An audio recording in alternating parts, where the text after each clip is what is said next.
Estamos numa série de lições onde estamos considerando a simbologia do ritual do santuário. O santuário terrestre, nele existiam ritos, existiam objetos, existiam pessoas, existiam animais que estavam relacionados com o que estava ali proposto. E tudo aquilo que envolvia o santuário terrestre tinha e tem relação com o santuário celestial. E a partir das considerações que temos tido nessas lições, temos tido a possibilidade de compreender melhor as questões daquilo que está acontecendo no santuário celestial.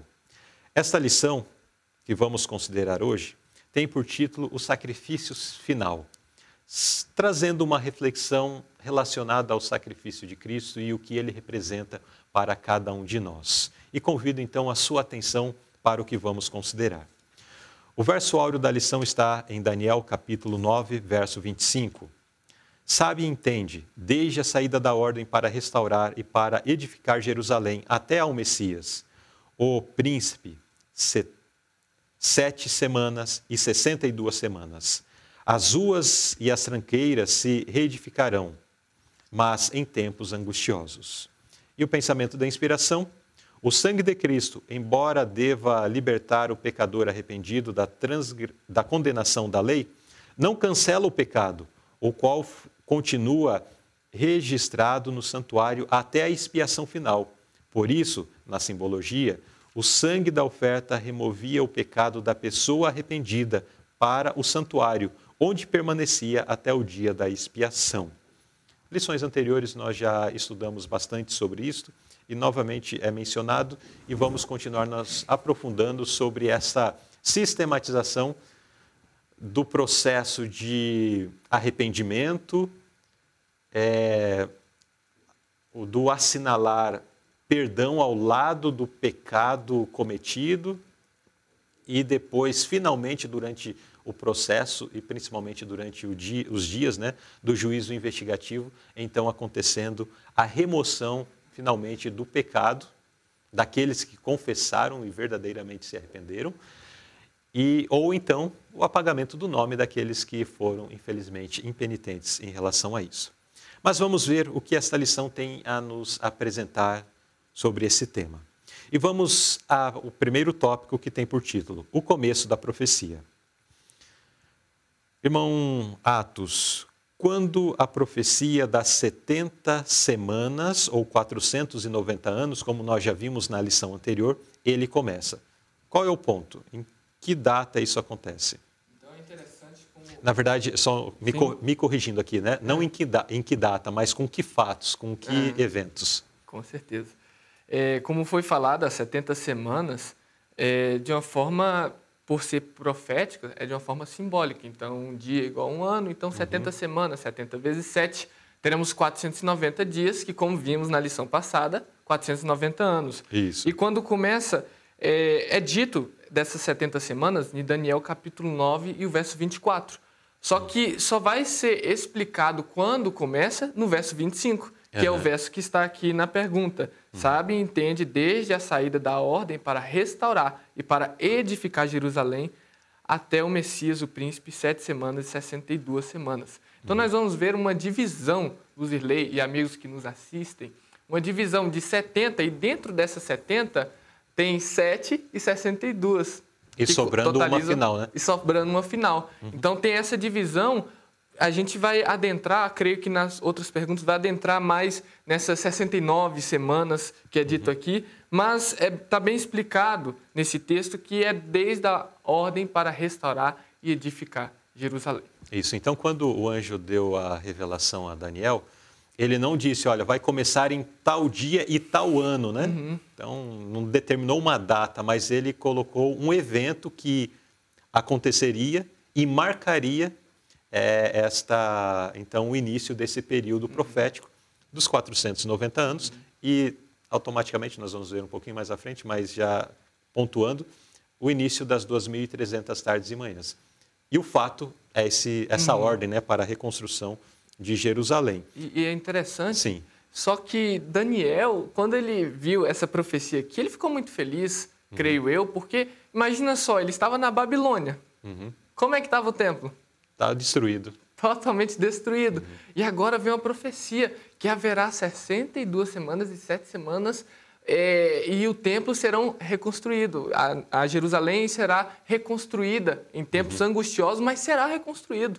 Então, deu aquele pingo de esperança. Então, o anjo, além de nos trazer, o anjo Gabriel, além de nos trazer essa profecia que vai chegar até os nossos dias, além disso, ele deu esperança para Daniel. Então, ele veio fazer essas duas, deixar um legado para pessoas que viriam depois, que Deus daria entendimento mais profundo dessas profecias, mas também ficou ali para Daniel esta esperança de que Deus iria reconstruir o templo e a cidade. Muito bem. Agora, quando nós consideramos a história, porque precisamos procurar o fato, né? Então, já sabemos qual é o fato. Agora, vamos procurar esse fato dentro da história. Quando nós procuramos isso, quais são os eventos e decretos que surgiram, os quais não cumpriram completamente as condições especificadas na profecia.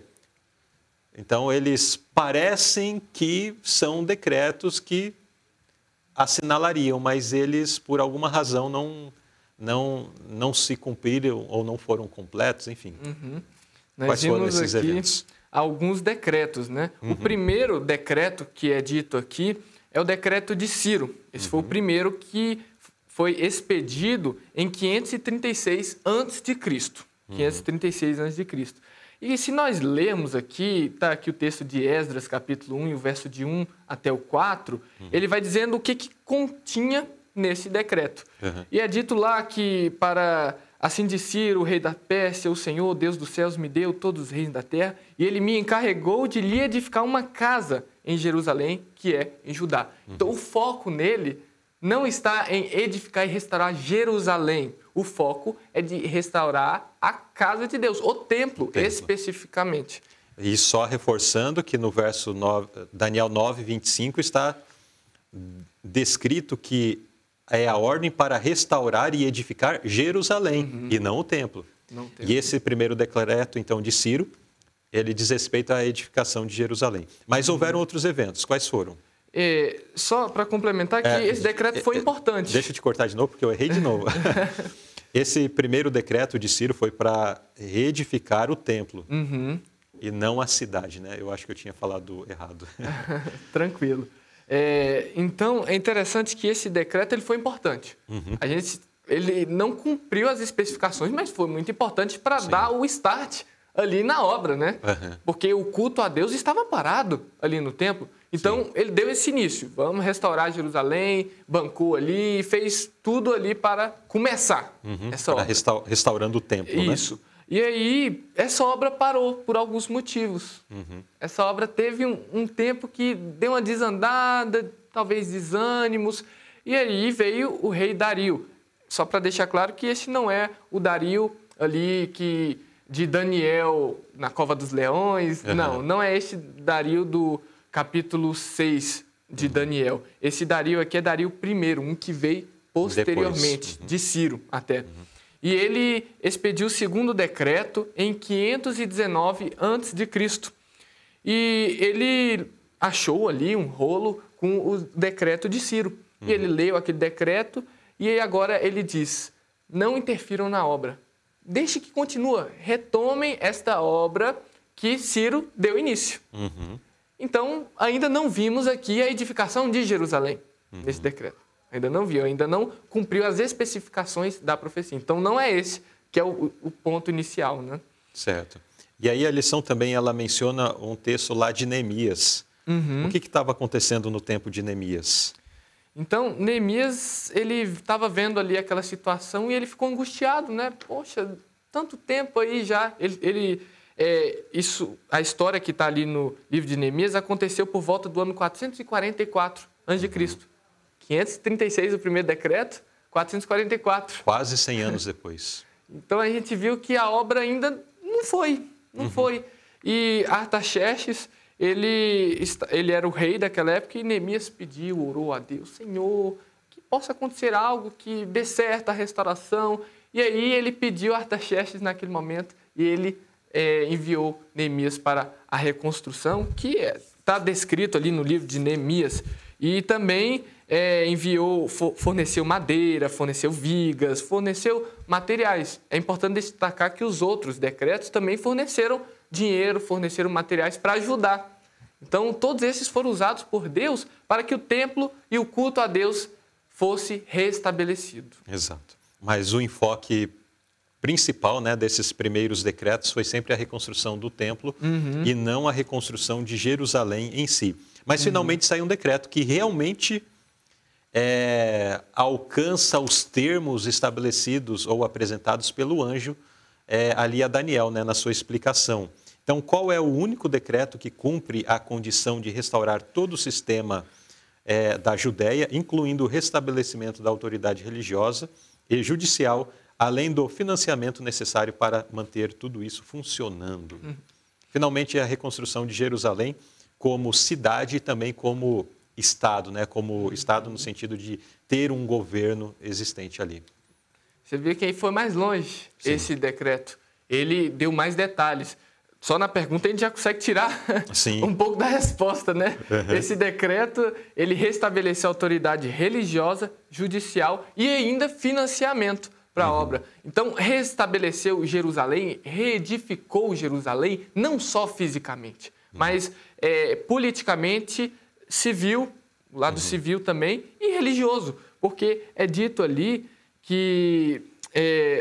no verso 25, Esdras capítulo 7 e o verso 25. E você, Esdras, com a sabedoria que o seu Deus lhe deu, nomeie magistrados e juízes para ministrarem justiça a todo o povo do território a oeste do Eufrates e a todos os que conhecem as leis do seu Deus. Então, esse decreto concedia-lhes ao povo de Deus ordenar leis, estabelecer magistrados e juízes, executar punições até de morte, porque nas leis levíticas tinha punição de morte. E se eles poderiam utilizar suas leis para, e magistrados, juízes, para ter a jurisdição ali sobre o oeste do Eufrates, então até punição de morte eles tinham direito agora de executar. Em outras palavras, restaurar o Estado judeu no civil e eclesiástico, de acordo com a lei de Deus. Então eles puderam colocar a lei de Deus como norma para toda aquela região. Então, mais independência do que isso, uma lei que permitisse que fosse restaurado o culto a Deus desta forma, que as pessoas agora tinham que seguir. Tinham magistrados, tinham juízes que iriam julgar, segundo a lei ali dos judeus, a lei de Deus. E em que ano que foi esse decreto? No ano 457 a.C. Uma data muito conhecida, né? Sim. Para quem estuda as profecias. Exato. E esse, então, foi no 7º ano ali do reinado de Artaxerxes e no outono de 457 a.C. foi expedido o decreto. Então, Artaxerxes começou, né, o seu reinado em 464 a.C. 7 anos depois, nós chegamos em 457, que, de fato, aí, então, temos esse decreto, importantíssimo decreto, que para a gente, né, é muito representativo, significativo, pois é o ponto de partida para o recorte das 2.300 tardes e manhãs, o recorte dos 490 anos, e também é o ponto de partida para o todo da profecia dos 2.300 anos. E é interessante também, Luzilei, que tem um texto que está ali na nota de Esdras, capítulo 6, verso 14, que ele é um texto que cita os 3 principais decretos. Ali diz, segundo mandado decreto de Ciro, e de Dario, e de Artaxerxes, rei da Pérsia. Então, um texto que juntou todos os outros. E é interessante que o texto continua. Esses 3 reis, ao começarem, reafirmarem e completarem o decreto, deixaram-no de acordo com a perfeição que a profecia exigia para marcar o início dos 2.300 anos. Então, os 2 decretos anteriores, eles eram preparatórios para o 3º decreto, que é o que cumpriu as exigências da profecia. O texto, ele demonstra que esses diferentes decretos eram considerados uma unidade, não são separados, andando juntos, foram sucessivos, preparatórios para que cumprisse a profecia fielmente. E o ápice desse cumprimento se deu em 457, com esse 3º decreto. Muito bem. Então, nesse primeiro tópico, nós entendemos, compreendemos qual foi o início desse grande quadro profético, sendo a data 457 a.C.